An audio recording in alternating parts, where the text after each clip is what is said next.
Bismillahirrahmanirrahim. Alhamdulillah, wassalatu wassalamu ala Rasulillah. Yang belum hormati Ibu Kepala Sekolah SDN Tambangan Banjarmasin, Ibu Sufia SPD. Yang belum hormati ibu-ibu guru hebat dari beberapa sekolah dalam wilayah Kecamatan Banjarmasin ini. Pertama-tama mengucapkan terima kasih yang sebesar-besarnya kepada Kepala Sekolah SDN Tambangan 6, Ibu Sofia, karena telah memberikan kesempatan kepada kami untuk melakukan aksi nyata dalam program Guru Penggerak dalam rangka budaya positif modul 1.4. Kemudian juga ucapkan terima kasih kepada ibu-ibu, kebetulan semuanya ibu-ibu yang telah meluangkan waktu untuk bisa berhadir memenuhi undangan saya di sekolah ini. Terima kasih banyak karena telah meninggalkan kesibukan untuk datang ke sini. Ucapkan terima kasih banyak. Baiklah, pada kesempatan hari ini saya mengundang ibu-ibu di sini yaitu untuk berbagi praktik baik atau berbagi sedikit pengalaman pada saat mengikuti program Guru Penggerak, yaitu aksi nyata tentang budaya positif. Mungkin sebelum kita mulai pembahasan budaya positif ini, ada di antara ibu-ibu yang tahu apa yang dimaksud dengan budaya positif? Budaya positif. Ibu Mia? Silakan Bu Mia. Budaya positif, kalau kita artikan karena positif itu tadi, mungkin kebiasaan atau budaya yang baik. Ya. Mungkin ada lagi yang lain? Ya, apa? Mungkin budaya positif di sini adalah budaya yang mengarah kepada anak didik di mana dia lebih baik lagi dari sikap karakternya. Ya, alhamdulillah sudah ada gambaran kita tentang budaya positif dari dua orang guru tadi, Ibu Mia dan Ibu Ipa. Nah, betul sekali, budaya positif itu adalah kebiasaan-kebiasaan yang sudah terlaksana atau kebiasaan yang sudah dilakukan. Itu tentunya kebiasaan positif. Positif kita sudah tahu positif itu adalah baik. Jadi budaya positif itu adalah kebiasaan yang baik. Yang namanya budaya itu dia sudah mengakar, dia sudah menjadi kebiasaan yang tidak mungkin berubah lagi. Jadi budaya positif adalah kebiasaan-kebiasaan yang baik. Tujuan pelaksanaan kegiatan ini adalah yang pertama melakukan pengimbasan kepada rekan sejawat dan tenaga pendidik tentang sistem manajemen diri pendidik dan penyelenggaraan proses pembelajaran yang memerdekakan siswa dan menghasilkan siswa yang memiliki profil pelajar Pancasila. Jadi kegiatan ini tujuannya untuk mengimbaskan, artinya apa yang sudah dapatkan dari program Guru Penggerak ini diimbaskan atau disampaikan kembali kepada teman-teman. Sebenarnya kita kewajibannya itu dengan teman-teman satu sekolah. Tapi karena di sekolah ini kami ada dua orang, ada Bang Dede dan Ulun. Jadi Ulun mengundang guru-guru yang dari luar supaya bisa lebih meluas lagi. Karena untuk guru-guru di sekolah dan Tambangan, alhamdulillah sudah semuanya yang mendapatkan pengimbasan dari Bapak Dede. Kemudian kesepakatan. Jadi setiap kita ada kegiatan, itu terbiasa dalam kegiatan Guru Penggerak ini adalah mengenai kesepakatan. Nah, mungkin kesepakatan ini nanti juga akan kita laksanakan di kelas-kelas. Setiap kita memberikan pembelajaran itu sebelumnya kita melakukan kesepakatan. Nah, jadi kesepakatan di sini mungkin Bu Bian sudah sepakat aja, kita mudah-mudahan bisa aktif dan fokus, disiplin, saling menghargai. Selanjutnya nanti mungkin di sini ada yang calon guru penggerak. Apa saja kegiatan yang kita lakukan pada saat kita sudah ada di program Guru Penggerak. Nah, nanti kalau sudah ada kita masuk di dalam lulus di dalam program Guru Penggerak ini, maka ada rangkaian kegiatan yang harus kita laksanakan, yaitu kita akan belajar pada LMS atau Learning Management System. Nah, di dalam Learning Management System ini nanti kita akan belajar 10 modul. Silakan Bu, di sini Bu. Terima kasih, Ibu sudah meluangkan waktu datang di sini Bu. Ya.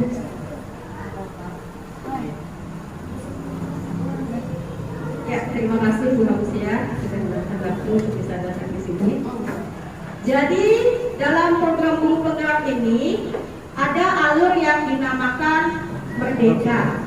Nah, terkait kegiatannya kita itu ada 3 modul, tapi dalam 3 modul itu terbagi. Kalau modul 1 itu ada 4, modul titik 1, titik 2, titik 3, dan titik 4.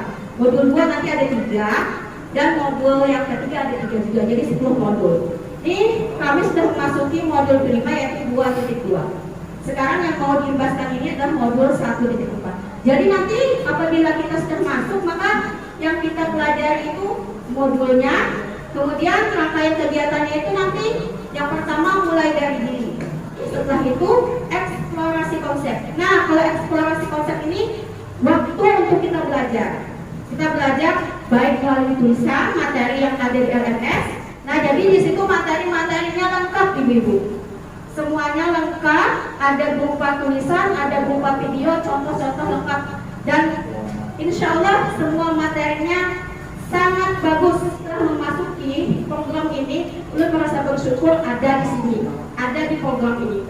Banyak sekali pengetahuan dan ilmu-ilmu itu yang bisa kita terapkan di sekolah ataupun di kelas, yang akan membuat kita lebih baik lagi, utamanya diri kita pribadi. Karena di sini kita pola pikir kita dirubah. Nah, kemudian kita juga ada, kalau ibaratnya itu ada pendidikan hatinya juga. Siapa kita memanajemen hati, memanajemen pikiran. Nah, di sini diajarkan Bapak Ibu. Jadi, alhamdulillah saya bersyukur sekali bisa ada di dalam program ini. Semoga nanti ibu-ibu semua bisa menyusul untuk bisa semangat mengikuti program ini. Kemudian, apalagi setelah eksplorasi konsep itu biasanya ada diskusi.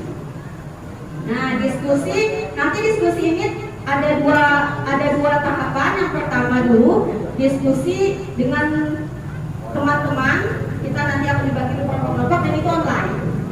Nah, kemudian setelah kita berdiskusi ada yang dibahas, kemudian besok harinya diskusi lagi. Diskusinya itu yang besok harinya presentasi dari apa yang kita diskusikan hari sebelumnya. Nah, setelah itu nanti ada demonstrasi kontekstual. Nah, untuk demonstrasi kontekstual ini Ibu-ibu, kita menuangkan apa yang sudah kita pelajari, bisa dalam bentuk video, bisa dalam bentuk infografis, bisa dalam bentuk tulisan, atau apapun yang bisa kita tuangkan apa yang sudah kita lakukan.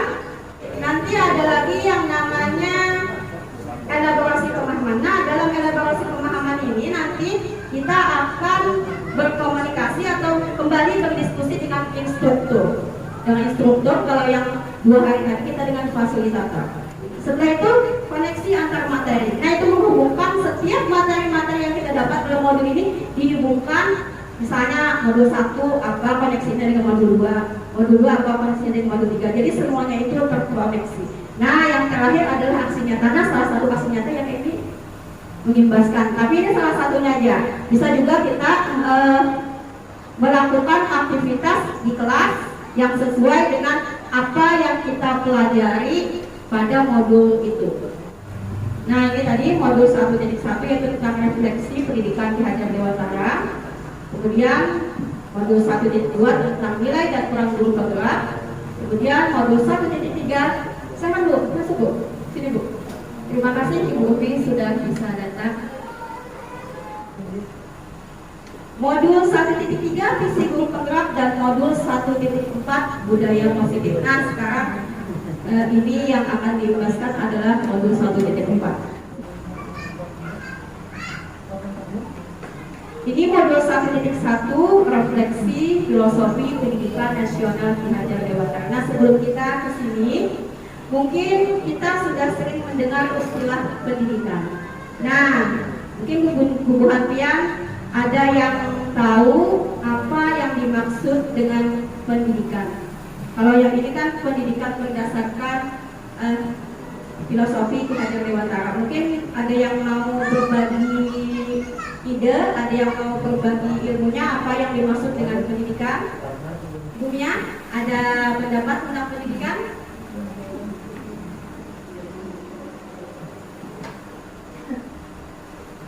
Pendidikan menurut saya mungkin adalah arah atau apa ya, cara kita memperbaiki apa namanya itu yang hal kehidupan baik itu anak ataupun untuk diri kita sebagai guru. Jadi pendidikan itu tidak mesti bertuju pada anak saja, tapi juga guru itu sendiri untuk menyimpulkan atau menunjukkan cara bermaster yang baik yang akan kita tularkan kepada anak-anak, ataupun anak-anak pun bisa menerapkan cara tersebut untuk dirinya ataupun untuk guru tersebut atau untuk keluarganya. Terima kasih Bu Mia sudah mengungkapkan pendapatnya. Benar sekali, pendidikan itu mengarahkan kita untuk menjadi pribadi yang lebih baik lagi. Kalau kita di sekolah, anak-anak kita usahakan untuk bagaimana anak-anak kita akan menjadi lebih baik. Dan sebelum anak-anak kita baik, tentunya kita sendiri sebagai guru juga harus lebih dahulu baik. Nah, ini ada gambaran pendidikan atau pendidikan menurut Ki Hajar Dewantara. Pendidikan adalah menuntun segala kodrat yang ada pada anak-anak agar mereka dapat mencapai keselamatan dan kebahagiaan yang setinggi-tingginya, baik sebagai manusia maupun sebagai anggota masyarakat. Jadi pendidikan menurut Ki Hajar Dewantara ini adalah menuntun. Nah, jadi menuntun apa yang dituntun? Kodrat. Apa kodrat? Kodrat anak itu ada dua.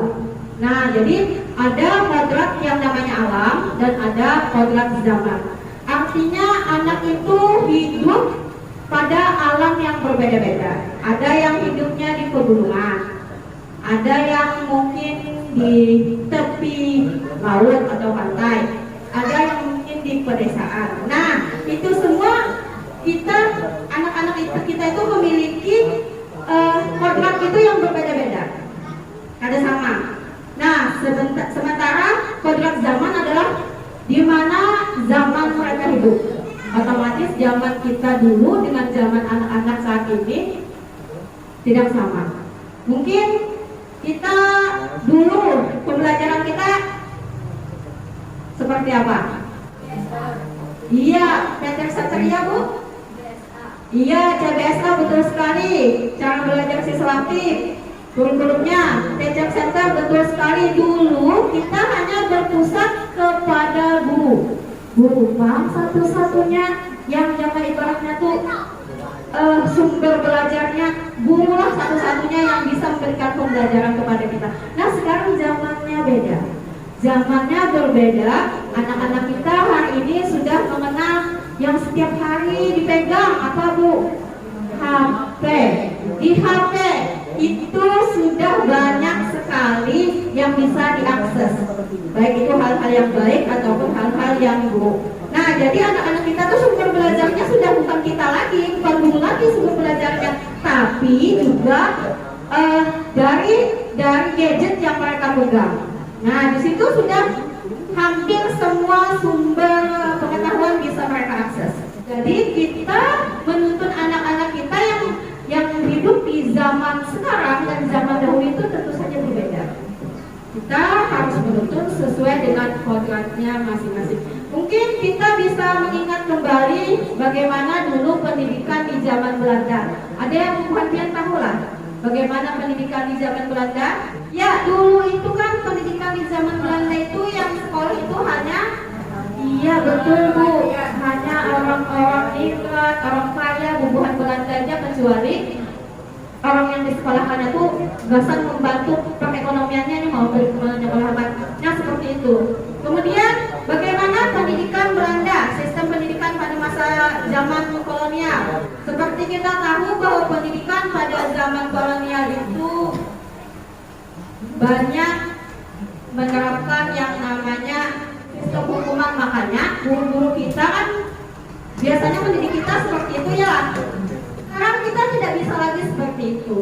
kita harus kembali kepada pemikiran atau filosofi Ki Hajar Dewantara ini, bahwa kita sebagai seorang guru hanya menuntun. Anak-anak itu memiliki potensi masing-masing. Anak-anak memiliki kemampuan yang mereka bawa sejak lahir. Anak-anak kita tuh, coba kita ingat pada saat kita lahir kan kita tidak bisa apa-apa.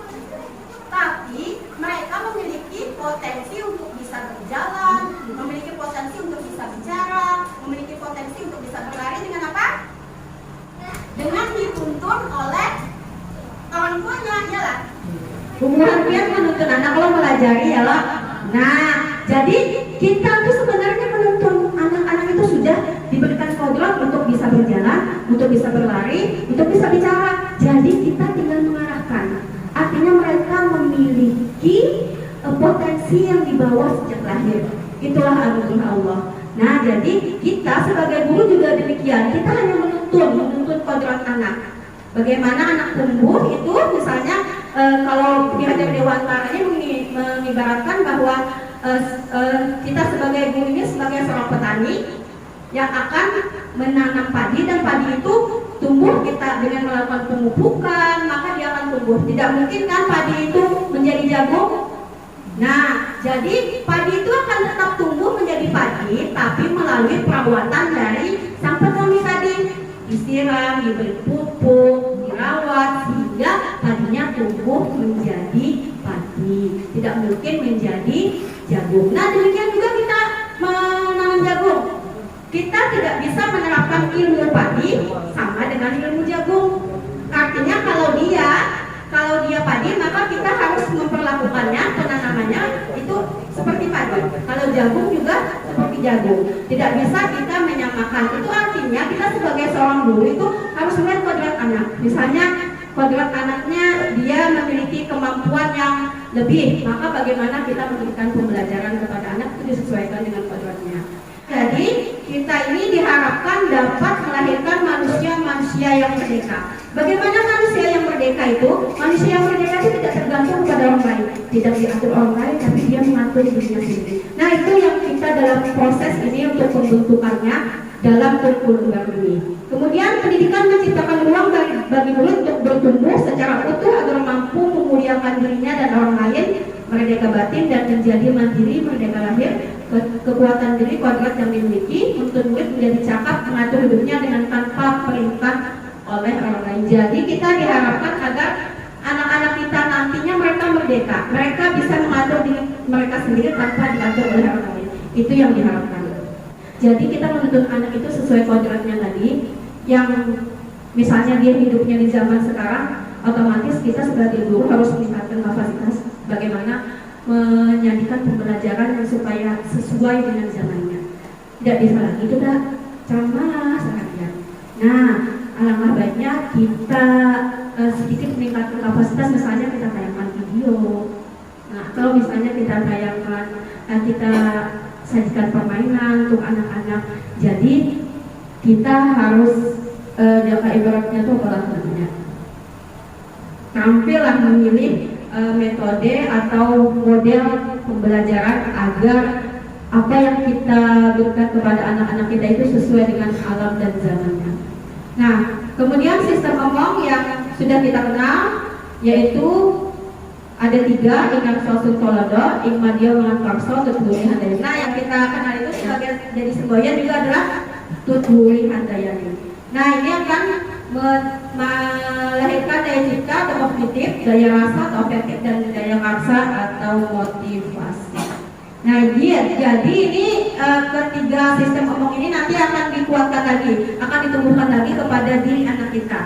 Ingat suatu telode itu ketika dia di depan, maka kita nanti akan melahirkan anak-anak yang bisa menjadi contoh. Ketika dia di depan, dia menjadi contoh. Ketika dia di samping, dia akan menjadi penyemangat atau penguatan. Ketika dia di belakang, dia akan menjadi pendorong. Kemudian kita memasuki modul 1.2, nilai dan peran guru penggerak. Untuk mewujudkan apa yang diinginkan oleh filosofi Ki Hajar Dewantara tadi, bahwa guru itu harus menuntut, maka seorang guru juga harus memiliki nilai dan peran. Nah, di sini nilai dan peran guru penggerak karena dalam program pendidikan guru penggerak. Jadi kita semua sebenarnya harus memiliki nilai dan peran dalam menuntun anak-anak kita. Yang pertama yaitu pembelajaran yang berpihak pada murid. Kemudian inovatif, kolaboratif, reflektif, mandiri. Jadi seluruh apa yang kita perankan dan nilai yang ada dalam diri kita itu pada akhirnya menuju satu pusat, yaitu pendidikan yang berpihak pada murid. Jadi pendidikan yang sedang kita usahakan ini adalah pendidikan yang melihat kebutuhan murid, kemudian berpihak kepada murid, dan tidak lagi kita guru yang sebagai pengatur. Kita tidak lagi dapat mengatur, tapi kita cuma menuntun anak-anak kita supaya mereka bisa tumbuh sesuai potensi yang ada di dalam dirinya, sesuai zamannya. Sekarang bagaimana supaya tumbuhnya itu bagus? Nah, tekniknya kita aja lagi memberi pupuknya bagaimana. Nah, bagaimana kita mendidik anaknya sehingga mereka bisa tumbuh sesuai dengan kodratnya tadi. Nah, jadi peran guru penggerak itu coach bagi guru yang lain, kemudian pendorong kolaborasi, mewujudkan pemimpinan murid, dan penggerak komunitas praktisi, dan juga sebagai pemimpin pembelajaran. Nah, sekarang modul 1.3 visi guru penggerak. Jadi ibu-ibu, biasanya kita visi itu ya yang kita tahu cuma visi sekolah. Betul sekali, visi sekolah. Nah, jadi kita juga sebagai guru sebenarnya harus memiliki visi, ibu-ibu. Tidak harus sebagai guru penggerak saja, tidak. Kita sebenarnya setiap guru itu harus memiliki visi.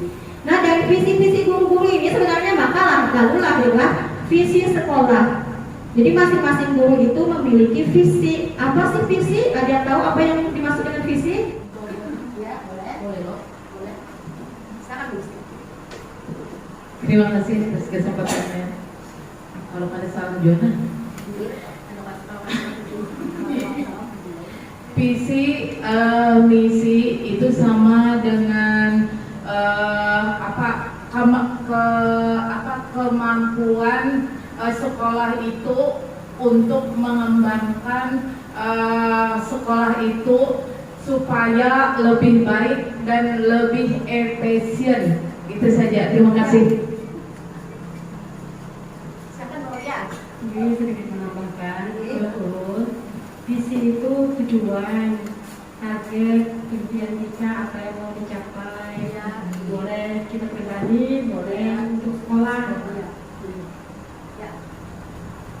Terima kasih Bu Masnya dan Ibu Aulia. Alhamdulillah kita sudah mendapat gambaran apa yang dimaksud dengan visi. Betul sekali, visi itu adalah tujuan, dan betul juga apa yang dikatakan Ibu Masnya bahwa bagaimana sekolah kita untuk menjadi lebih baik lagi. Nah, karena tentu saja yang namanya tujuan tidak mungkin kita merancang tujuan yang tidak baik, pasti kita akan merancang tujuan yang baik. Jadi visi itu adalah tujuan yang akan dicapai dalam jangka waktu yang panjang. Nah, tujuan itu dapat menguatkan kita, dapat menjadi penyemangat, makanya kita perlu visi. Misalnya kita mau pergi haji, visi kita mau pergi haji, apa yang kita lakukan?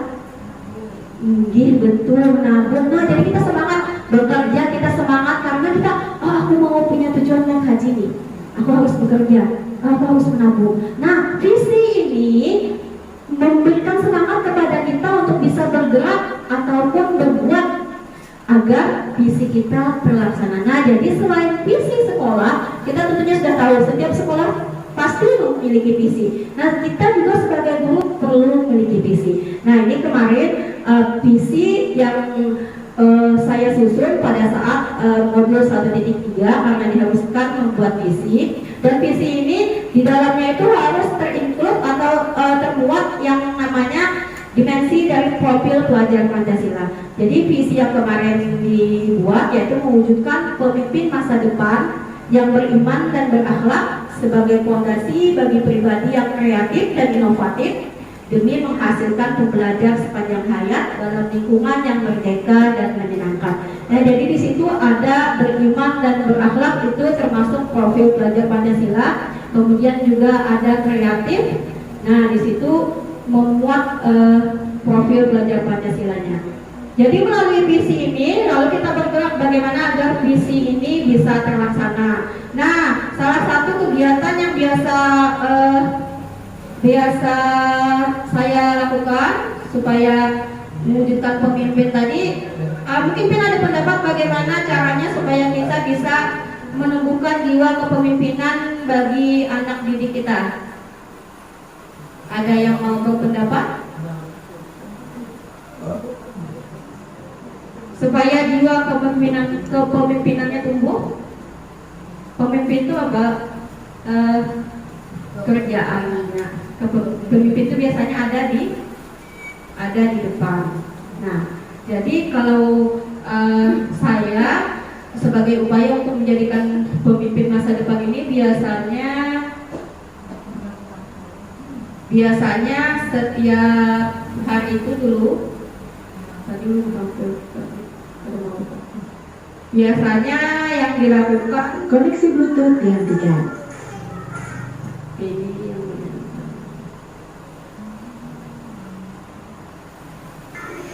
nah ini mungkin salah satu dari kegiatan untuk mencapai visi. Yang pertama di situ anak-anak maju ke depan dan itu menumbuhkan jiwa kepemimpinan. Kemudian berdoa itu keimanan. Nah, jadi di situ bisa dalam satu tindakan itu kita ada dua tujuan yang kita masukkan di sana. Jadi alhamdulillah ini sebelumnya anak-anak tidak terus, misalnya kita baru masuk, apalagi ini anak kelas 1 baru masuk langsung kita suruh ke depan, tidak. Jadi sebagai proses penuntunan doa, karena kalau saya menganggap doa ini penting. Kalau saya biasanya setiap awal semester dimanapun diposisikan, kelas berapapun diposisikan, yang paling menjadi perhatian pertama adalah doa. 1-2 bulan yang saya lakukan adalah memperbaiki cara berdoa dan doanya. Jadi ulun sejujurnya apabila anak tuh ada di kelas ulun 1-2 bulan tuh proses ulun memperbaiki doanya aja. Ulun soalnya sedih ketika mendengar doa yang diucapkan itu tidak tepat, doa yang diucapkan itu salah, baik hukumnya ataupun yang lainnya. Jadi yang pertama dulu yang dilakukan adalah memperbaiki doa. Biar jadi proses untuk anak-anak ini bisa bagus berdoa itu ya kita dulu contohkan. Kita berikan tuntunan kepada anak bacanya seperti ini. Kemudian sebelumnya supaya anak-anak berdoanya khusyuk, biasanya ulun begini: sikap berdoa, tangannya ditadahkan, kepala ditundukkan, hatinya khusyuk. Nah, baru kemudian yang tidak ada lagi yang dikerjakan, tidak ada yang pegang pulpen, tidak ada yang pegang buku, tidak ada yang pegang jilbab dan lain sebagainya. Itu semuanya harus berdoa dengan khusyuk. Nah, kemudian baru dipimpin. Jadi ini salah satu usaha untuk menumbuhkan jiwa kepemimpinan dan keimanan pada diri anak. Kemudian untuk pribadi yang kreatif ada karena ulun ini mengajarnya di kelas 1, jadi dan baru sekali, jadi tidak terlalu banyak ada aktivitas yang bisa ditampilkan. Nah, untuk kreativitas biasanya anak membuat sesuatu. Nah, ini kemarin membuat untuk absensi di kelas. Nah, jadi anak-anak diminta untuk membawa kardus, membawa kertas. Nah, kemudian untuk peralatan lainnya sekolah yang boleh dilakukan. Kemudian anak-anak membuat kartu absensi yang ada padanya. Ini salah satu menumbuhkan kreativitas, mungkin aktivitas kegiatannya ini. Nah, sebenarnya ada lagi yang membuat kartu huruf dan kartu suku kata, tetapi itu ulun programkan untuk di rumah supaya anak memiliki kemampuan untuk bisa bekerja sama dengan orang tuanya di rumah. Kemudian untuk mewujudkan pembelajaran yang menyenangkan, mungkin bisa dengan nyanyian, bisa dengan kuis-kuis, bisa juga dengan lagu-lagu. Kalau ulun biasanya ada lagu dan ada permainan. Nah, ini salah satunya supaya anak-anak muda jadi menyanyikan Pancasila, sebuah Pancasila sesuai dengan urutannya dan dinyanyikan. Di mana dapat lagunya? Banyak lagunya di YouTube, buka aja dia. Nah, mungkin itu mengenai visi guru penggerak. Jadi karena kita memiliki visi, karena kita memiliki tujuan, otomatis kita ada aktivitas yang kita kerjakan. Bagaimana sih? Karena kan visi kita ingin anak kita beriman dan berakhlak. Bagaimana kita supaya anak-anak kita beriman? Ada kegiatan-kegiatan. Nah, selain kegiatan di kelas juga ada kegiatan di sekolah. Karena kegiatan visi ini kan bersinergi dengan visi sekolah. Nah, biasanya di sekolah ada kegiatan Jumat Takwa, kemudian ada kegiatan memperingati hari-hari besar agama, dan itu juga mewujudkan untuk keimanan anak-anak kita. Dan masih banyak kegiatan yang lainnya. Nah, nanti setelah kita menyusun visi, apa yang kita lakukan yaitu kita yang namanya setelah ada visi itu ada yang namanya prakarsa perubahan.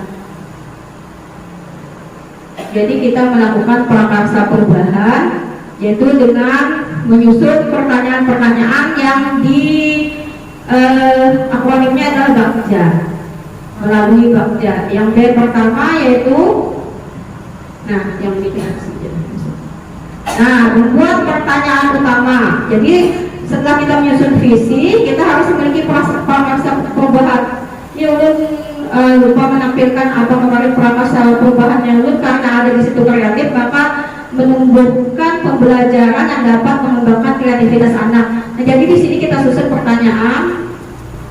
BAKJA ini adalah salah satu apresiatif yaitu yang berfokus pada kelebihan-kelebihan. Biasanya kita kalau ingin merencanakan kalau ingin melakukan perubahan itu biasanya kita mencari permasalahan dulu.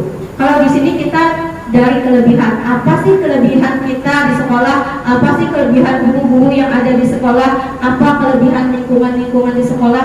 Nah, seperti itu, dari kelebihan inilah maka kita akan menyusun sebuah prakarsa perubahan yang nanti akan salah satu dari pencapaian visi. Nah, kita masuk kepada yang ingin diimbaskan yaitu modul 1.4 budaya positif. Nah, sebelum kita memasuki ada pertanyaan. Nah, ini juga terbiasa dalam program guru penggerak itu sebelum pelajaran itu pasti ada pertanyaan. Nah, kenapa jadi demikian? Dan ini pun diharapkan pada saat kita di kelas sebelum kita mengajar ada, kalau kita zaman dulu persepsi ya Bu, yang mengaitkan pembelajaran hari ini dan pembelajaran sebelumnya. Nah, kalau ini ada yang dinamakan pertanyaan pemantik. Jadi sebelum kita memberikan pembelajaran, mungkin kita bisa supaya menstimulus anak dan bisa dengan melakukan pertanyaan-pertanyaan. Nah, sekarang belum anak bertahun. Yang pertama, hukuman dapat mendisiplinkan anak. Setujulah Bu Hatian? Hukuman dapat mendisiplinkan anak. Setuju? Tidak setuju. Ya, yang kedua, pemberian dengan positif seperti membaca, atau maksudnya pemberian hukuman dengan positif seperti membaca atau membersihkan halaman sekolah dapat mendisiplinkan anak. Setuju? Misalnya kita lah anak melakukan kesalahan membaca, misalnya seperti itulah, ya hukumannya membaca atau hukumannya membersihkan halaman. Jadi itu dapat mendisiplinkan anak. Setuju? Pertanyaan yang ketiga, memberikan penghargaan dapat meningkatkan motivasi belajar anak. Misalnya kita kasih bintang, kita kasih permen, kita kasih hadiah, ya Bu? Dapat memberikan motivasi belajar anak. Ya, betul sekali. Semuanya betul, Bapak Ibu, tidak ada masalah. Nah, jadi hukuman kita anggap tidak tepat untuk mendisiplinkan. Tapi kalau untuk hukuman-hukuman yang sifatnya positif kita anggap bisa untuk mendisiplinkan, dan kita menganggap penghargaan itu dapat meningkatkan motivasi anak. Memang betul banget. Biasanya kalau kita diberikan penghargaan itu kita semakin termotivasi. Misalnya hari ini nak kalau betul menjawab pertanyaan, Ibu kasih 1 bintang. Nanti kalau bintangnya terkumpul misalnya 10, nanti bisa ditukar dengan hadiah. Nah, senang anak, motivasinya lebih tinggi ya Bu ya. Jadi betul sekali. Nah, sekarang ada beberapa teori kontrol atau ilusi kontrol. Perubahan paradigma, teori kontrol atau ilusi kontrol. Yang pertama, ilusi guru mengontrol murid. mengontrol murid kira-kira ya betul lah Bu? Mengontrol murid Bu Hamsiah?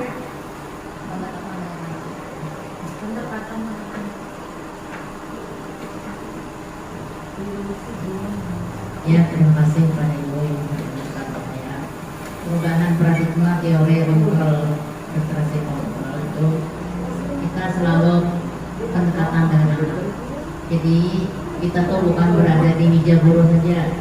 Kita kalau perlu tuh berkeliling bagaimana caranya kita jika ada anak yang sulit melakukan satu kan tidak semuanya yang bisa menulis benar. Ya, nah kita perlu bantuan, kita bantu, kita TKP anak satu persatu. Kalau sudah yang bisa, kita kami biarkan, kita lihat kan kita satu persatu tuh bisa sudah menilai anak yang mana yang bisa, mana yang tidak. Kan kita ada pendekatan. Terima kasih. Terima kasih Bu Hamsiah, betul sekali kita harus melakukan pendekatan kepada anak. Nah, Bu sangat setuju apa yang beliau katakan bahwa apabila ada anak yang memiliki kemampuan yang mungkin di bawah rata-rata, yang harus kita lakukan adalah melakukan pendekatan. Nah, di sini kita sebagai seorang guru mengontrol ini maksudnya kita itu sebagai pengatur anak lah, jujur lah Bu. Mengaturkah kita biasanya lewat anak murid. Nah, sekarang lu mau bertanya sebagai seorang pribadi, kira-kira Bu Alfian mau lah diatur orang lain? Secara pribadi diatur oleh orang lain, tidak memiliki kontrol terhadap diri sendiri, tapi orang yang kontrol kita. Bagaimana? Setuju lah Bu Alfian? Nah, ya tidak setuju. Begitu juga Bapak Ibu, anak murid kita. Anak murid kita itu juga pribadi yang sama dengan kita. Kita saja tidak mau dikontrol, apalagi anak murid kita sama. Jadi ini ilusi guru mengontrol murid ini sebenarnya itu sudah tidak bisa lagi untuk digunakan, karena kita sebagai seorang pribadi saja tidak mau untuk dikontrol, apalagi murid-murid kita. Kemudian ilusi bahwa orang dewasa memiliki hak untuk memaksa. Nah, biasanya kan kita sebagai guru pokoknya kamu harus bisa, pokoknya harus ini, pokoknya harus ini. Nah, kita seperti itu biasanya. Nah, jadi kita ini memiliki ilusi bahwa orang dewasa itu berhak untuk memaksa. Tapi pada sebenarnya dalam keadaan yang sebenarnya itu kita tidak bisa untuk dipaksa. Nah, makanya ini nanti akan kita ubah paradigmanya. Paradigma yang ketiga itu ilusi bahwa semua perbuatan positif, efektif dan bermanfaat. Misalnya kita memberikan pujian kepada anak itu bermanfaat. Bermanfaat ke Bapak Ibu memberikan pujian? Ya, sangat bermanfaat, betul Bu, sangat bermanfaat untuk memberikan pujian, sangat efektif ya. Nah, itu yang paradigma yang sudah kita ketahui. Kemudian ilusi atau paradigma yang terakhir itu pemberian kritik dan membuat orang merasa bersalah dapat menguatkan karakter. Misalnya kita mengkritik anak didik kita atau kita memberikan penguatan dengan kata-kata yang mungkin sedikit keras lah. Nah, itu dapat menguatkan karakter anak. Nah, ini ilusi-ilusinya lah atau paradigmanya. Nah, di sini kita akan memasuki pada perubahan paradigma stimulus respon ke teori kontrol. Bila kita ingin membuat kemajuan perlahan, sedikit-sedikit ubahlah sikap atau perilaku Anda. Namun bila kita ingin memperbaiki cara-cara utama kita, maka kita perlu mengubah kerangka acuan kita. Ubahlah bagaimana Anda melihat dunia, bagaimana Anda berpikir tentang manusia, ubahlah paradigma Anda, skema pemahaman dan penjelasan aspek-aspek tertentu tentang realitas. Nah, nanti ilusi-ilusi atau paradigma yang empat ilusi tadi akan terjawab pada penjelasan selanjutnya. Apakah benar? Nah, yang pertama tadi sudah kita jawab. Yang pertama itu sudah kita jawab bahwa kita sebagai seorang pribadi tidak bisa dikontrol, apalagi murid-murid kita. Nah, untuk yang lainnya nanti akan kita jawab pada slide selanjutnya. Nah, stimulus respon, realitas atau kebutuhan kita sama, sedangkan teori kontrol realitas atau kebutuhan kita berbeda. Semua orang melihat hal yang sama, setiap orang memiliki gambaran berbeda. Kita mencoba mengubah orang agar berpandangan sama dengan kita. Nah, jadi melalui stimulus misalnya dengan pemberian hadiah atau dengan pemberian pujian, kita ingin anak didik kita itu sesuai dengan harapan kita. Kita ingin misalnya anak didik kita ini berprestasi, jadi kita lakukan stimulus agar mereka berprestasi. Nah, kita lakukan dengan berbagai cara. Sekarang kita ingin belajar apakah cara yang kita sudah lakukan itu sudah tepat. Nah, sementara semua perilaku manusia memiliki tujuan. Perilaku buruk dilihat sebagai suatu kesalahan. Kita selama ini melihat perilaku buruk itu adalah sebuah kesalahan. Sedangkan sebenarnya setiap apa yang kita lakukan itu pasti ada tujuannya. Tahu kalau kita dalam agama itu kita memiliki niat-niat tertentu untuk melakukan sesuatu. Nah, begitu juga anak-anak didik kita. Misalnya kita melihat perilaku yang buruk dari anak kita, itu pasti ada tujuan yang ingin dicapainya sehingga dia melakukan hal yang tersebut. Orang lain bisa mengontrol saya. Nah, hanya Anda yang bisa mengontrol diri Anda. Jadi yang bisa mengontrol kita itu adalah hanya diri kita sendiri. Jadi apabila kita tidak bisa mengontrol diri kita, maka kita siap-siap untuk dikontrol orang lain. Nah, makanya anak kita itu sebagai pribadi dia tidak bisa, sebenarnya dia tidak mau dikontrol, akan tetapi karena kita merasa yang insiden itu yang orang dewasa memiliki hak untuk memaksa, kemudian yang lainnya tadi itu, sehingga kita bisa mengambil kesimpulan bahwa kita mengontrol mereka. Sebenarnya kalau kita mengontrol pas-pas saja. Pasti kalau anak tuh kita berikan hukuman, pasti mereka tidak lagi melakukan tindakan yang tidak baik. Ya Bu, misalnya anak-anak kita melakukan kesalahan, kemudian kita beri hukuman, nanti dia tidak melakukan lagi. Betul sekali. Sama dengan misalnya kita memberikan penghargaan, maka dia nanti akan termotivasi untuk bisa lebih baik. Iyalah, saya bisa mengontrol orang lain, Anda tidak bisa mengontrol orang lain. Pemaksaan ada pada saat tuntutan gagal, kolaborasi dan konsensus menciptakan pilihan-pilihan baru. Model berpikir menang atau kalah, model berpikir menang-menang. Nah, jadi untuk teori kontrol itu model berpikirnya sama-sama menang, bukan menang dan kalah. Nah, kemudian ada pertanyaan di bagian pojok sini, siapa sesungguhnya yang memiliki kontrol? Iya, betul, diri sendiri. Jadi kita harus ingat, kita tidak bisa mengontrol murid kita. Orang lain tidak bisa kita kontrol. Makna disiplin. Di mana ada kemerdekaan, disitulah harus ada disiplin yang kuat. Sesungguhnya disiplin itu bersifat self-disiplin, yaitu kita sendiri yang mewajibkan kita dengan sekeras-kerasnya. Tapi itu sama saja, sebab jika kita tak cakap melakukan self-disiplin, wajiblah penguasa mendisiplinkan diri kita. Dan peraturan demikian itulah harus ada di dalam suasana yang merdeka. Nah, jadi kita sudah tahu bahwa yang bisa mengontrol diri kita itu hanya diri kita sendiri. Tapi apabila kita tidak bisa mengontrol diri kita sendiri, maka kita siap-siap orang lain yang akan mengontrol kita. Jadi apa hubungannya dengan pendidikan atau pembelajaran di kelas? Jadi yang kita mau tumbuhkan itu adalah bagaimana nanti anak kita itu tumbuh untuk bisa menjadi pengontrol bagi dirinya sendiri. Itu kewajiban kita untuk menuntun mereka. Kita menumbuhkan self-control pada dirinya sendiri, bukan akan dikontrol oleh orang lain. Nah, itu nanti yang akan kita tumbuhkan. Disiplin yang dimaksud adalah disiplin diri yang memiliki motivasi internal. Jika kita tidak memiliki motivasi internal, maka kita memerlukan pihak lain untuk mendisiplinkan kita atau motivasi eksternal karena berasal dari luar, bukan dari dalam diri kita. Nah, itu misalnya tadi kita memberikan hukuman kepada anak kita. Kira-kira perbuatannya itu berulang kena. Biasanya ada yang berbuat kesalahan, nanti besok-besok dia berbuat lagi lah. Jarang.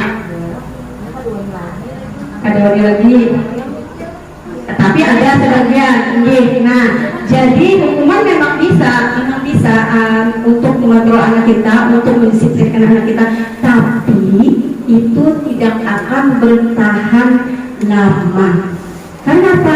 Karena dia itu tidak melakukan sesuatu yang betul karena takut. takut dihukum lagi. Dia bukan memiliki motivasi pada diri sendiri, tapi dia memiliki rasa takut di dalam dirinya karena dihukum. Sama dengan penghargaan, ibu-ibu. Kita memberikan penghargaan, misalnya memberikan bintang. Nanti suatu hari bila kita tidak memberikan bintang atau apalagi orang, betul sekali. Pada saat kita memberikan penghargaan, maka anak kita motivasinya meningkat. Akan tetapi itu juga tidak bertahan lama, karena itu dari luar. Nah, jadi yang berusaha kita bangun itu adalah motivasi internal, motivasi yang memang tumbuh dari dalam diri anak. Nah, mereka tidak melakukan sesuatu karena meyakini bahwa perbuatan yang buruk itu tidak baik untuk dilakukannya. Itu yang ingin kita tumbuhkan. Kita ingin menumbuhkan apa saja perbuatan-perbuatan baik yang memang mereka yakini itu adalah sebuah kebaikan dan harus mereka lakukan, bukan karena mereka ingin mendapat penghargaan, bukan karena mereka ingin takut dihukum. Nah, jadi sebenarnya kalau dalam agama ini masuk ilmu tasawuf. Nah, bayangkan dia bagus kalau belajar di sini. Nah, ini masuk ilmu tasawuf nih, masalah hati bahwa kita itu tidak boleh berbuat sesuatu itu mengharapkan sesuatu dari orang lain. Artinya apa? Ikhlas. Nah, tumbuh keikhlasan dalam dirinya, itu yang ingin kita tuju. Bagus, kalau mudah-mudahan biar semangat untuk masuk program guru penggerak. Nah, sedikit promosi. Gila. Nah, jadi motivasi itulah yang ingin kita temukan pada diri anak kita, motivasi pada dirinya sendiri, bukan dari orang lain, karena dari orang lain itu tidak akan bertahan lama. Bila di sekolah Anda tidak ada aturan yang memberikan surat teguran bagi karyawan yang sering datang terlambat, atau tidak ada atasan yang memberikan Anda penghargaan menjadi karyawan terbaik karena sering tepat waktu, apakah Anda akan tetap datang tepat waktu untuk mengajar murid-murid Anda? Jelaskan alasan Anda. Mungkin ada yang mau menjawab? Bu Mi, silahkan. Karena ini pengalaman kita semua ya. Terima kasih atas kesempatannya.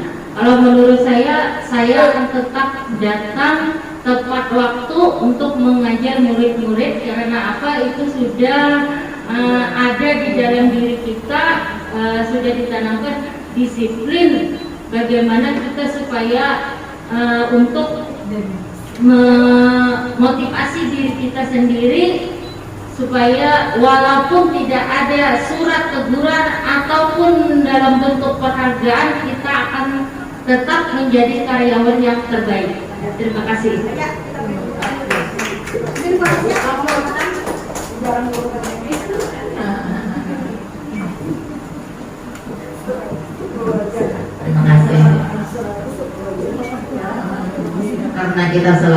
Karena kita seorang pendidik, kita bisa mencontohkan kepada anak-anak yang terbaik, dari yang terbaik ke yang terbaik. Itu saja. Iya, ada yang mau tambahkan lagi? Ada yang mau berbagi pengalaman tentang masalah datang tepat waktu? Misalnya tidak ada penghargaan atau tidak ada aturan kita harus datang tepat waktu, apakah kita akan tetap datang tepat waktu? Oh ya, betul sekali, akan tetap tepat waktu karena itu adalah kewajiban dari kita sebagai seorang pekerja dalam sebuah instansi. Ya, semuanya betul jawabannya Ibu. Kita akan tetap datang tepat waktu walaupun tidak ada penghargaan, walaupun tidak ada hukuman, maka datang tepat waktu. Itu kira-kira kalau kita tepat waktu itu apa nilai kebaikannya tuh? Dalam kita datang tepat waktu ke sekolahan mana? Atau kita tepat waktu ke tempat kerja? Disiplinnya betul sekali, kita menghargai waktu. Jadi bukan karena misalnya yang datang tepat waktu nanti ada penghargaan untuk guru yang disiplinnya paling bagus. Belum datang tepat waktu. Bagus itu bagus saja, tidak ada yang tidak bagus, semuanya bagus. Akan tetapi itu nanti tidak bertahan lama, itu yang tidak kita inginkan. Kita menginginkan karakter atau pribadi yang memang bertahan lama, nanti dia akan mengakar di dalam diri kita sehingga kita bisa menjadi pribadi yang lebih baik lagi. Nah, ini tadi motivasi. Diana Dawson dalam bukunya Respecting School Discipline menyatakan ada 3 motivasi perilaku manusia. Ya, jadi yang pertama peer motivation yaitu seseorang mau melakukan sesuatu karena dia takut akan sesuatu. Nah, ini tadi ancaman atau hukuman atau kekerasan. Dia seseorang mau melakukan sesuatu itu karena takut, misalnya tadi datang tepat waktu itu karena takut dapat keluar dari tempat sekolah. Nah, nanti kalau saya terlambat dapat teguran dari kepala sekolah, itu kan karena takut. Ada bagusnya juga apa? Yalah, ada motivasi tadi. Itu bagus saja, cuma motivasinya itu tidak bertahan lama. Kemudian assessment motivation itu seorang mau melakukan sesuatu karena dia ingin mencapai suatu sasaran atau prestasi tertentu. Nah, karena misalnya mengharuskan kita datang tepat waktu, ada penghargaan, maka kita datang tepat waktu. Kemudian yang ketiga inner motivation, yaitu bergerak berdasarkan misi atau tujuan hidupnya. Jadi kita memiliki nilai-nilai yang kita yakini itu baik. Nah, jadi itu yang ingin kita tumbuhkan kepada anak didik kita dan kepada diri kita sendiri. Sebelum kita menularkannya kepada anak didik kita, kan kita yang harus dulu sendiri bagaimana nilai-nilai yang kita yakini itu bisa menumbuhkan motivasi internal, artinya kita berbuat baik tadi sesuai dengan keyakinan dari nilai-nilai kebaikan. Nah, nilai-nilai kebajikan apa yang bersifat universal? Nah, ini semuanya tercover dalam profil pelajar Pancasila. Makanya kurikulum baru kita ini kan nanti tujuan akhirnya itu membentuk anak supaya menumbuhkan profil pelajar Pancasila ini. Ada nggak saudara ibu pian tahu yang punya profil pelajar Pancasila? Kalau ada yang tahu, kalau ada yang tahu bisa dipromosikan di sini. Mungkin sedikit kita mungkin bisa nanti diaplikasikan di kelasnya masing-masing. Siapa tahu nanti tahun depan sekolah-sekolah ibu-ibu bisa menerapkan kurikulum merdeka dan bisa tahu lebih awal lah mungkin yang profil belajar Pancasila. Sekarang ada beberapa guru yang di sekolah mungkin yang tahu lagu layang-layang tuh ambil bulu sebesar. Nah, nanti kita akan nyanyikan profil belajar Pancasilanya itu dengan nada yang dulu contohkan dulu lah.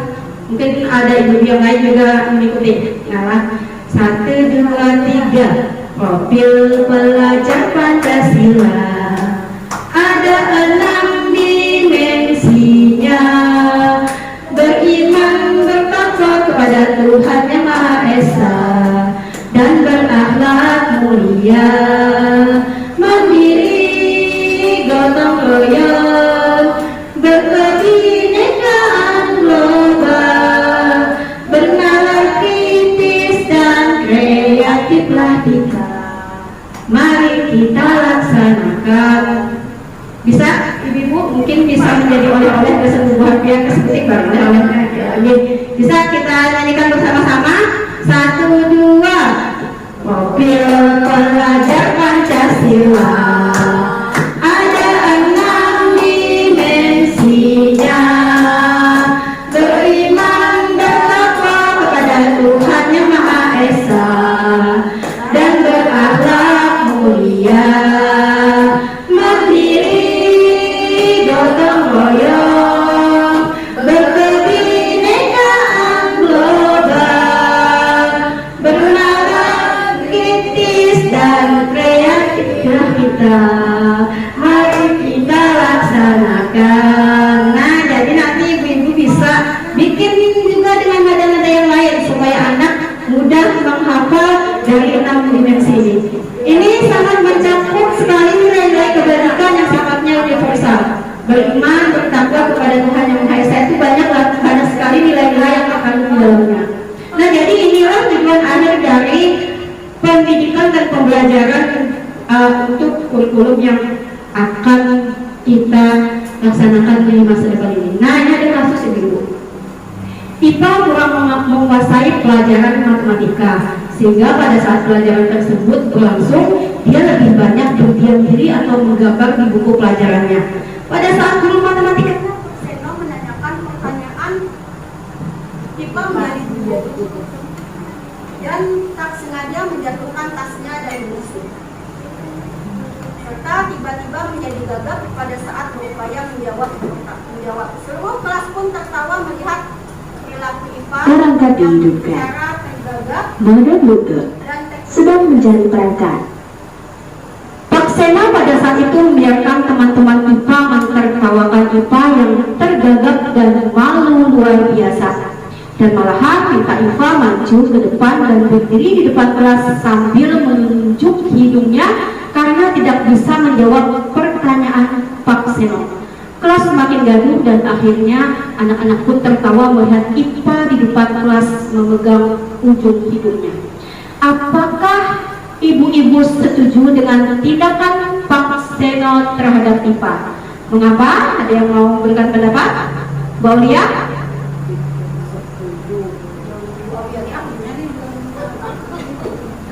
Kalau ulun pribadi tidak setuju karena setiap manusia itu mempunyai harga diri. Walaupun itu masih kecil usia SD, mereka udah punya harga diri sendiri. Sebagai seorang guru, seharusnya kita menenangkan IPA dulu, menenangkannya, baru kita bertanya lagi jika tidak bisa. Selain IPA, teman-temannya juga harus kita tenangkan. Diberi pengertian bahwa semua manusia itu bisa melakukan kesalahan, tetapi belum tentu bodoh. Mungkin saat itu kan kita tidak memperhatikan, tidak mengerti. Sebagai seorang guru, kewajiban kita untuk menjelaskan kembali dan mengembalikan harga diri anak tersebut sehingga kembali percaya diri, gitu Pak. Terima kasih Bu Aulia, betul sekali.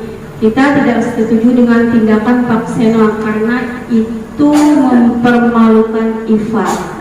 Nah, jadi seharusnya tadi betul kata Ibu Aulia, kita menenangkan IPA dan juga menenangkan teman-temannya IPA. Menurut Anda tindakan Pak Seno terhadap IPA adalah sebuah hukuman atau konsekuensi? Mengapa? Kira-kira apa itu hukuman atau konsekuensi? Ada yang mau jawab? Iya, hukuman ya. Walaupun itu tidak menampar, tidak memukul, tidak menyakiti fisiknya, akan tetapi menyakiti hatinya. Hukuman itu bisa bersikap psikis dan bisa bersikap fisik. Jadi itu adalah sebuah tindakan yang tidak tepat dilakukan oleh seorang guru. Nah, sekarang dihukum dengan penghargaan. Nah, tadi sudah kita jelaskan sebelumnya bahwa kita pun menganggap bahwa penghargaan adalah menjadikan motivasi bagi anak untuk berbuat baik. Nah, sekarang sebenarnya penghargaan itu ibu tepat, akan tetapi tadi sudah disampaikan bahwa itu tidak akan bertahan lama karena mereka seperti dihukum oleh penghargaan. Kenapa? Nanti misalnya mereka tidak mendapatkan penghargaan, otomatis mereka hatinya kecewa hatinya. Nah, biasanya kan ibu ngasih penghargaan, kenapa ibu nggak ngasih penghargaan? Otomatis hatinya kecewa, dan dia kecewa itu kan termasuk salah satu hukuman. Saat kita berulang kali menjanjikan hadiah kepada anak-anak agar berperilaku bertanggung jawab, atau kepada seorang murid agar mempelajari sesuatu yang baru, atau kepada seorang karyawan agar melakukan pekerjaan yang berkualitas, kita sedang berasumsi mereka tidak dapat melakukannya atau mereka tidak akan memilih untuk melakukannya. Nah, jadi sebenarnya karena kita memberi penghargaan itu sebenarnya kita menganggap anak-anak kita itu tidak bisa melakukan, tapi karena ada sesuatu yang diinginkannya, lalu mereka ingin melakukannya. Nah, jadi penghargaan itu pengaruhnya jangka pendek. Sebenarnya itu yang banyak diajarkan saat ini, ya kan? Kita tidak boleh menghukum, tapi kita harus memberikan penghargaan untuk meningkatkan motivasi. Ulun pun menerima ilmu yang sama, bahwa kita sering memberi penghargaan untuk memotivasi anak. Jadi salahkah? Tidak salah, akan tetapi itu tadi jangka pendek. Kemudian penghargaan merusak hubungan. Kenapa jadi merusak hubungan? Ya tadi, karena pada saat kita tidak memberikan penghargaan kepada anak kita, maka dia kecewa. Mungkin saja dia tidak senang lagi dengan kita karena ternyata penghargaan itu tidak selalu dia dapatkan. Kemudian penghargaan juga menurunkan kualitas. Dan penghargaan mematikan kreativitas. Jadi anak-anak kita tidak kreatif lagi karena yang diharapkannya adalah penghargaan. Nah, ini hukuman, konsekuensi, dan restitusi. Jadi ibu-ibu, tadi kita mengetahui bahwa kita harus menemukan motivasi apa tadi ya, supaya bertahan lama dan menjadi sebuah karakter, motivasi internal. Lalu bagaimana kita menghadapi apabila anak-anak kita atau murid kita itu melakukan pelanggaran terhadap peraturan atau melakukan kesalahan? Nah, identitas gagal dan identitas sukses. Hukuman sesuatu yang menyakitkan harus terjadi. Nah, itu hukuman sikapnya seperti itu. Tidak nyaman untuk murid atau anak untuk jangka waktu yang panjang. Hukuman itu memberikan bekas yang tidak pendek, tapi bisa kita dalam jangka waktu yang panjang bisa kita mengingatnya. Ulun masih ingat dulu, nah, kisah pengalaman dilempar sama, ya karena, dan ulun setelah mengikuti pendidikan ini ulun merasa banyak sekali tertampar. Ya karena kita menerima yang seperti itu dari guru kita, sedikit banyaknya kita terpengaruh dan kita juga melakukan itu. Ulun pernah dilempar sama batu kapur. Kenapa? Karena ulun melamun, guru lagi menjelaskan dan ulun melempar batu kapur. Dan ya Allah, ulun pernah melakukan itu pada anak didik. Nah, itu kan karena kita melihat contoh yang tidak baik, yang istilahnya tidak tepat, maka kita sedikit banyaknya itu akan menjadi sebuah karakter dalam diri kita. Nah, jadi hukuman itu bisa berlangsung jangka panjang. Nah, bahkan mempengaruhi karakter, bahkan mempengaruhi karakter kita. Kita menganggap itu tindakan yang tepat, padahal ternyata itu sangat berpengaruh terhadap pribadi anak kita. Makanya ulun mengikuti program ini, ya Allah Tuhanku, banyak ternyata kesalahan-kesalahan yang dilakukan selama ini sebagai seorang pendidik, dan itu dilakukan mungkin belasan tahun lah, ada dalam sebuah kesalahan gitu. Jadi mengikuti program ini berusaha sedikit demi sedikit untuk memperbaiki diri, untuk membetulkan apa yang selama ini keliru dalam pembelajaran, dan untuk meningkatkan kualitas diri. Jadi insya Allah bagus sekali pendidikan di guru program ini. Itu yang ulun anggap rasanya rugi lah apabila kita memiliki kesempatan untuk bisa ikut program ini tapi kita tidak mau mengikutinya. Ayo semangat ibu-ibu. Nah, kemudian perilaku pasif agresif meningkat karena dia takut, maka dia tidak berani. Anak-anak itu tidak berani lagi dia mengemukakan pendapat. Nah, kita ulun baru tahun ini mengajar kelas 1 dan jauh beda dengan kelas tinggi. Kelas tinggi kalau ditanya kadang, nah dia 4 tahun sudah sekolah, kita tidak tahu dari 4 tahun ini guru yang mana yang mematikan keaktifannya. Dan ulun di kelas 1 hampir semua anak, apakah dia menjawab betul atau dia menjawab salah, dia angkat tangan semua kalau ditanya. Kelas 1. Nah, jadi karena dia angkat tangan itu dia ingin mengungkapkan apa yang ada di dalam pikirannya. Nah, itu sebenarnya harus kita tumbuhkan sampai mereka dewasa. Jangan sampai mereka merasa takut karena salah, karena bisa ke ibu. Nah, kita jadi ulun merasa kita ambil andil dalam mematikan keaktifan anak itu. Jadi itu yang mungkin yang namanya proses, kita tidak bisa langsung seperti membalikan telapak tangan. Jadi setidaknya kita memiliki niat atau memiliki keinginan untuk bisa lebih baik lagi supaya anak-anak kita ini baik. Jadi kita yang baik lebih dahulu. Sistem tidak akan berjalan dalam murid tidak takut. Nah, kita menganggap bahwa bilanya murid-murid itu tidak takut, maka sistem kita tidak berjalan. Aturan kita tidak akan lancar bila murid-murid tidak takut. Sistem tidak berlaku hanya pada sebuah institusi, tidak berlanjut pada kehidupan nyata. Peraturannya adalah kamu harus, murid atau anak membenci peraturan. Nah, itu adalah identitas gagal atau hukuman yang sifatnya tentu saja negatif. Kemudian ada lagi yang namanya konsekuensi. Sesuatu harus terjadi, tidak nyaman untuk murid atau anak untuk jangka waktu pendek. Nah, konsekuensi ini misalnya seperti misalnya kita anak didik kita melakukan kesalahan, misalnya merobek buku temannya, otomatis yang dia lakukan apa? Bisa mengganti. Nah, itu konsekuensi kan ya, bukan hukuman. Konsekuensi karena dia melakukan sebuah kesalahan, maka dia harus memperbaiki kesalahannya tadi dengan sesuatu yang bisa memperbaiki hubungannya dengan temannya. Kemudian tidak nyaman untuk murid atau anak jangka waktu pendek. Korban bisa diabaikan, murid anak dibuat tidak nyaman, penguatan hanya bertahan dalam jangka waktu pendek. Nah, jadi konsekuensi itu bagus, tapi dia juga berlaku dalam jangka waktu pendek. Memerlukan monitoring dan supervisi terus-menerus dari dulu, membantu penerapan mengikuti peraturan dalam masyarakat. Apa peraturannya? Mampukah kamu melakukannya? Terima kasih. Murid atau anak menghormati peraturan. Nah, ini yang kita harapkan bisa kita lakukan untuk anak-anak kita apabila mereka berbuat kesalahan atau melakukan hal yang menyimpang, yaitu restitusi. Nah, restitusi ini merupakan pilihan menguatkan untuk murid atau anak dalam jangka waktu yang panjang.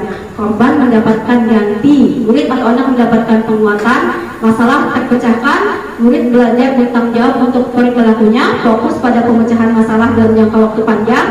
Apa yang kamu yakini, apa yang bisa kamu lakukan untuk memperbaiki masalah ini, murid atau anak menghormati dirinya dan orang lain. Nah, ini adalah yang kita ingin lakukan adalah restitusi. Bagaimana proses restitusi nanti akan ada penjelasannya. Nah, jadi untuk melakukan restitusi, langkah awal yang kita lakukan adalah membuat keyakinan kelas. Nah, biasanya kan kita tahu ada yang namanya peraturan tata tertib. Nah, sekarang kita ubah dengan yang namanya keyakinan kelas. Mengapa tidak peraturan kelas saja? Mengapa kita memiliki peraturan tentang penggunaan helm pada saat mengendarai kendaraan roda 2 atau motor? Kemungkinan jawabannya adalah karena untuk keselamatan. Jadi kita tidak menggunakan helm itu, menggunakan helm adalah untuk keselamatan. Yang kedua, mengapa kita memiliki peraturan tentang penggunaan masker dan mencuci tangan setiap saat? Mengapa kita memiliki peraturan tentang penggunaan masker dan mencuci tangan setiap saat? Kemungkinan jawaban Anda adalah untuk kesehatan atau keselamatan. Nah, jadi kita melakukan sesuatu itu karena ada tujuan yang ingin kita capai. Nah, misalnya memakai helm karena kita ingin selamat, dan kita memakai masker karena kita ingin sehat. Nah, untuk mendukung motivasi intrinsik, nilai-nilai keyakinan lebih menggerakkan seorang dibandingkan serangkaian peraturan. Nah, jadi kenapa jadi keyakinan kelas? Karena keyakinan inilah yang dianggap akan menumbuhkan motivasi intrinsik. Jadi langkah awal yang pertama adalah kita membuat keyakinan kelas.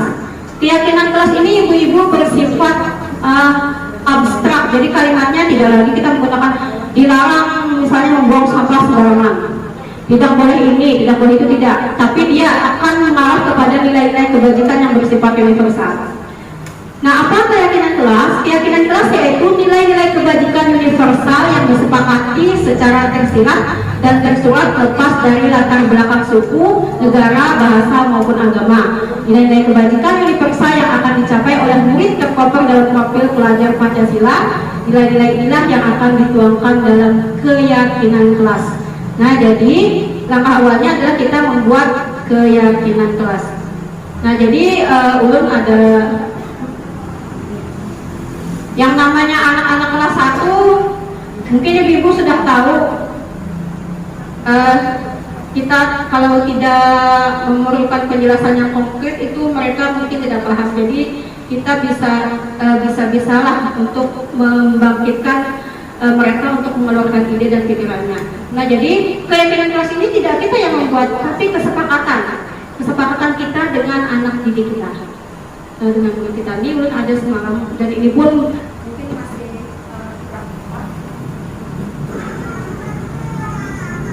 namanya kelas 1 ibu agak sedikit sulit lah untuk Barangkali diduga Mode sedang mencari perancang. Karena keyakinan kelas ini tidak dibuat sendiri, jadi kita harus melakukan kesepakatan supaya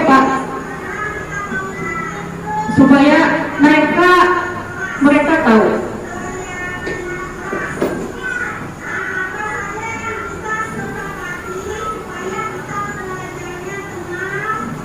Nah, jadi kita harus mengarahkan, dan arahannya pun Kadang-kadang lucu jawaban anak-anak.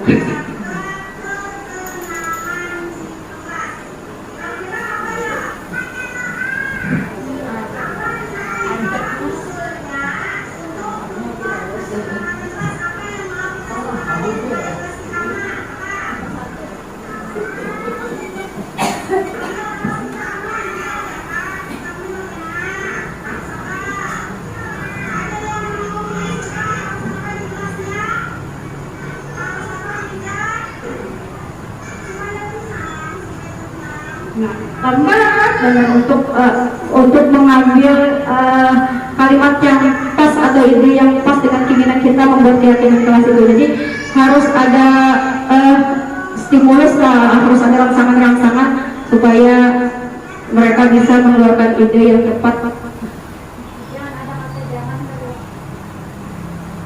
Jangan dilarang, usahakan itu tidak digunakan. Jadi keyakinan kelas itu misalnya kalau lu ini ya.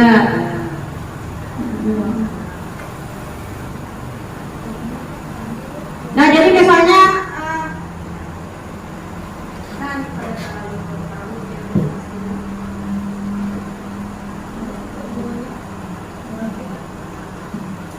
ini keyakinan kelas yang sudah dibuat, yaitu kita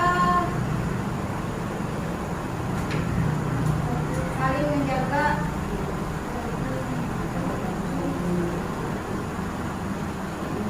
Perangkat dihidupkan. kita bekerja Mode mute. menjaga Sedang menjaga kebersihan. perangkat. Jadi kita menjaga kebersihan kelas, kita bekerja sama menjaga kebersihan kelas. Kan udah ada kata-kata jangan buang sampah sembarangan, gitu lagi kata-katanya di situ. Tapi nanti kita ada menjelaskannya dalam penjelasan yang lain. Nah kemudian kami saling peduli, menghargai dan menghormati satu sama lain. Kemudian kami selalu konsentrasi dan semangat dalam belajar. Artinya sebenarnya itu kan di yang tidak tergambarnya itu ada boleh hidup ya, tapi kita tidak bisa lagi menggunakan kata karena itu sebuah keyakinan. Kami bekerja sama dalam menjaga ketertiban dan ketenangan kelas. Artinya sama-sama bekerja sama. Kemudian kami kreatif dan Perangkat dihidupkan. berani tampil. Mode mute. Kami Sedang mencari perangkat. Nah, itu mungkin contoh-contoh sebagian kecil lah, sedikit contoh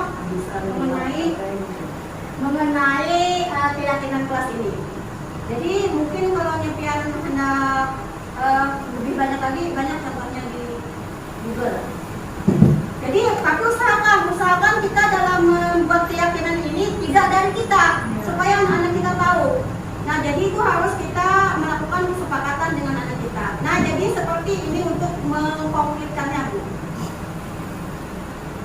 Nah jadi bentuk nyatanya atau konkretnya nanti. Nah seperti ini, misalnya kita saling menghormati tadi, tanggap seperti datang tepat waktu. Kalau menghormati berarti datangnya tepat waktu, menyapa teman dan guru setiap hari, mengembalikan barang teman yang telah dipinjam dan mengucapkan terima kasih. Dan apalagi yang ingin kita tambahkan di sini kalau indikator-indikator yang namanya menghormati tadi. Nah kemudian tidak tampak sepertinya bagaimana orang yang tidak hormat itu. Nah sering hadir terlambat, kemudian tak acuh kepada teman dan guru. Nah seperti itu kita uraikannya di dalam bentuk nyatanya seperti ini. Tapi kalau dalam bentuk keyakinannya yang seperti kalimat abstrak tadi. Nah kemudian bisa juga seperti ini. Nah misalnya hormat tadi terdengarnya bagaimana, terlihatnya bagaimana, dan berperilakunya bagaimana. Hormat, memberikan salam hormat, kemudian memberikan ruang bekerja dan pas waktu pun yang tenangnya seperti itu. Nah guru atau seperti yang di samping sana, guru tugasnya apa? Bukan guru tugasnya apa? Kemudian murid tugasnya apa? Nah seperti itu kita untuk mengkonkretkan dari keyakinan kelas yang kita buat tadi. Nah tadi seperti yang sudah kita bahas bahwa manusia memiliki tujuan dalam setiap melakukan sesuatu, yaitu manusia memiliki 5 kebutuhan dasar. Apa saja kebutuhan dasarnya? Yang pertama bertahan hidup, kemudian penguasaan, ini setelah dilakukan penelitian oleh para ahli, kasih sayang dan rasa diterima, kesenangan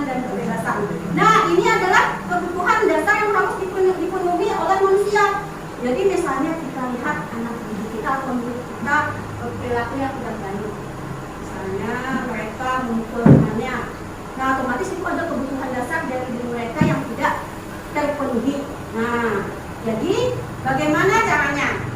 Ini ada sebuah kasus Dinda, seorang anak kelas 3 SD, begitu tiba di rumah sepulang dari sekolah menangis dan mengadu pada ibunya bahwa dia benci pada Ibu Rani, ibunya. Menurut Anda kebutuhan apa yang berusaha dipenuhi oleh Dinda? Jika jawabannya seperti ini, bila Anda berada dalam posisi Ibu Rani dan mendengar informasi dari ibunya Dinda tentang perasaan Dinda hari itu, apa yang akan Anda lakukan pada Dinda besok ketika Dinda masuk ke sekolah agar kebutuhan Dinda terpenuhi? Nah, ini ada kebetulan ibunya di Rani. Ada beberapa kemungkinan. Kira-kira dia tidak senang dengan Ibu Raninya, kenapa? Nah, ini dia. Pertama alasannya, ibu guru bilang aku tidak boleh bersenandung sewaktu mengerjakan tugas. Katanya kelas harus tenang, tidak ada suara. Kan nggak seru jadinya. Anak ini menyanyi di dalam kelas. Lalu mungkin ditegur oleh Ibu Rani, sehingga dia tidak senang. Nah, sebenarnya kenapa dia menyanyi? Karena dia kebutuhan kesenangannya itu tidak terpenuhi. Nah, dia ingin senang-senang. Apa yang kita lakukan sebagai orang tua supaya anaknya senang? Nah, ice breaking, betul sekali Bu, ice breaking. Kita bisa melakukan permainan di kelas. Nah, jadi kita berusaha memenuhi kebutuhan anak itu. Nah, modelnya itu kita meneliti apa yang mendasari dari perbuatannya itu. Kita pantau dari 5 kebutuhan tadi. Nah, ternyata dia kebutuhan kesenangannya tidak terpenuhi, makanya dia bernyanyi. Otomatis apabila kita ingin bahwa kebutuhannya itu mengarah kepada sesuatu yang positif, kita harus mengarahkannya. Nah, kemudian ibu guru tidak menyapa aku hari ini, padahal aku piket pakai jepit rambut baru. Nah, karena dia terbiasa disapa, bila dia memiliki sesuatu yang baru, artinya dia ingin diperhatikan. Nah, berarti itu kebutuhannya tidak terpenuhi, kasih sayang dan rasa diterima. Nah, jadi perlu juga kita melihat anak-anak kita, misalnya ada yang penampilan berbeda kan, kita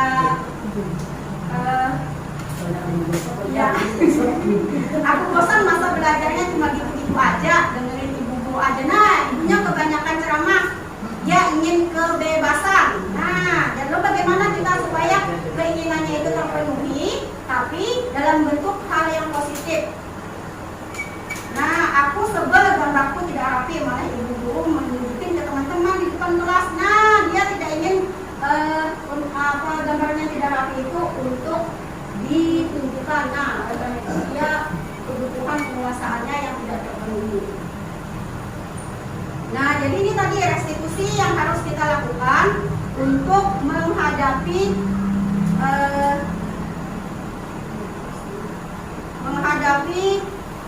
situasi yang tidak nyaman atau kesalahan-kesalahan yang dibuat oleh anak itu adalah proses menciptakan kondisi bagi murid untuk memperbaiki kesalahan mereka sehingga mereka bisa kembali pada kelompok mereka dengan karakter yang kuat. Ini kemarin Ulun melakukan restitusi, tapi sebenarnya itu cuma praktek karena diperlukan dalam pembuatan untuk mengatasi anak video adalah. Jadi di situ kita melakukan restitusi dengan ada langkah-langkah yang harus kita lakukan. Jadi restitusi ini adalah proses kolaboratif yang mengajarkan murid untuk mencari solusi untuk masalah dan membantu murid berpikir tentang orang seperti apa yang mereka inginkan dan bagaimana mereka harus memperlakukan orang lain. Nah, ciri-ciri restitusi bukan menebus kesalahan, namun belajar dari kesalahan. Restitusi memperbaiki hubungan dan tawaran bukan paksaan. Restitusi untuk melihat ke dalam diri, mencari kebutuhan dasar yang mendasari tindakan. Restitusi diri adalah cara yang paling baik, fokus pada karakter bukan tindakan, fokus pada solusi. Mengambil murid, mengembalikan murid yang berbuat salah pada kelompoknya. Posisi kontrol. Nah, saya kecewa sekali dengan kamu. Itu kira-kira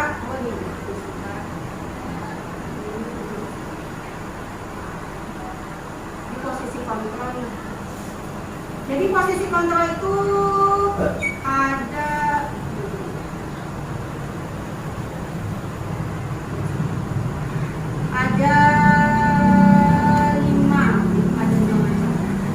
Jadi posisi kontrol yang pertama itu penghukum. Nah, sebagai penghukum misalnya anak kita melakukan kesalahan, maka yang kita lakukan adalah menghukumnya. Kemudian yang kedua, pembuat merasa bersalah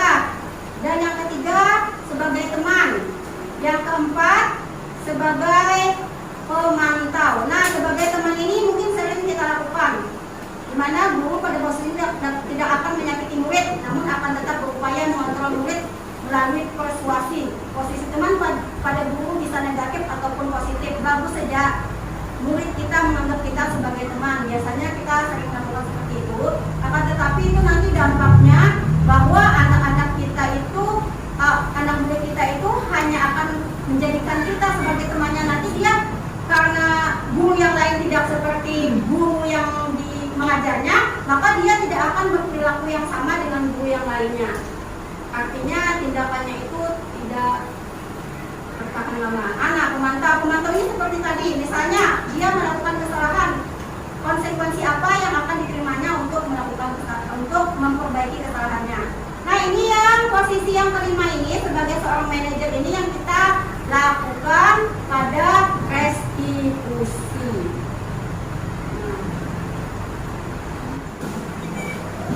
Nah, jadi melakukan restitusi itu dengan 3 tahapan.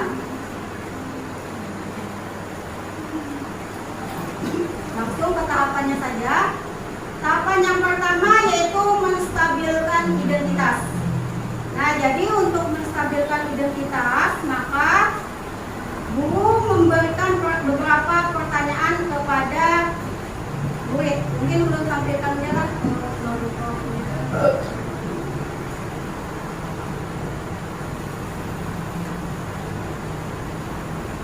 Nah, jadi kita memberikan pertanyaannya, misalnya kemarin itu praktik yang belum dilakukan, ada salah satu anak yang membuang sampah sembarangan. Nah, kalau respon langsung biasanya kita langsung marah. Lalu tapi bagaimana kita melakukan restitusi? Ini contoh saja, contoh itu mungkin tingkat ketempatannya 100% kali ini.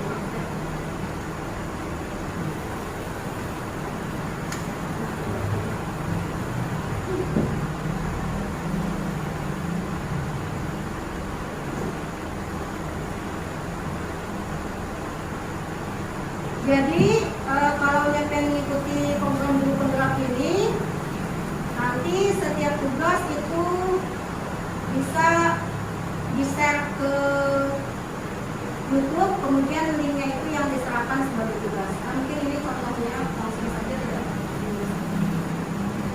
Ini praktik kemarin. Jadi kita tidak menyalahkan anak, kita tidak juga mengharuskan anak untuk melakukan sesuatu sebagai bentuk kesalahannya, tapi kita memberikan kesempatan kepada anak mencari solusi sendiri.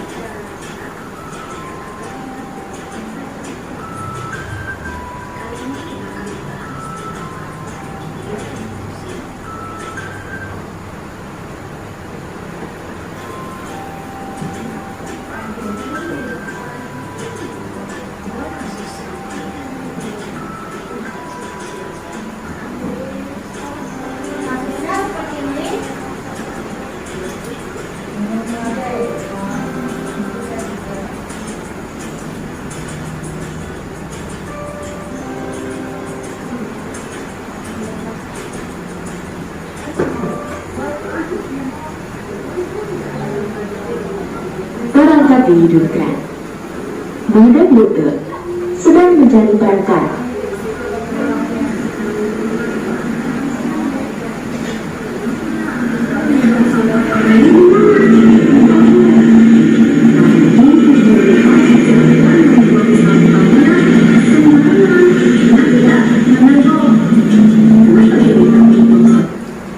Perangkat dihidupkan. Budak-budak sedang mencari perangkat. Identitas.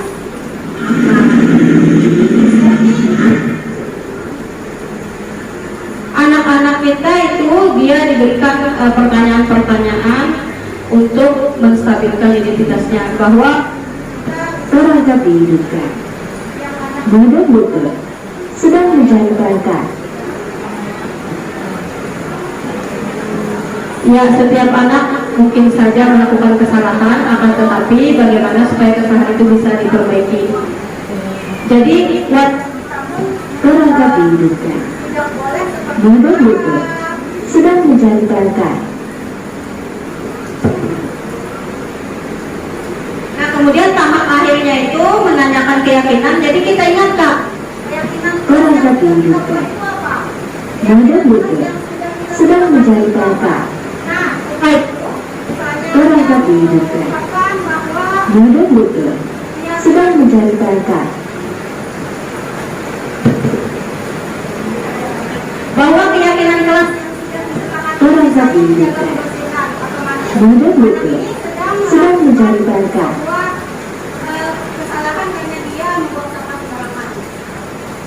Nah, jadi ketika dia sudah menyadari bahwa dia telah menyimpang dari keyakinan kelasnya, kita tanyakan, lalu solusi apa? Jangan kita buang nak lah, kalau buang ambil nak, buang. Orang kaki hidupkan. Kita berikan Badan butuh, sedang mencari bakat. bagaimana supaya dia itu yang mencari solusi sendiri. Dia yang ingin kembali memperbaiki kesalahannya. Nah, dengan cara demikian, maka dia tidak akan merasa marah ketika ternyata keyakinan kelasnya atau keyakinan kelas yang sudah dibuat itu dilakukan sebuah pelanggaran. Nah, jadi insya Allah itu akan menunjukkan motivasi yang prinsip dalam kegiatan. Nah, ini kasus yang kedua. Nah, mungkin itu ibu-ibu sifatnya bahwa kita melakukan restitusi itu dengan 3. Orang kaki hidupkan. Badan butuh, sedang mencari bakat. Orang kaki hidupkan. Badan butuh, sedang mencari bakat. Orang kaki hidupkan. Badan butuh, sedang mencari bakat. Intinya Orang kaki hidupkan. Badan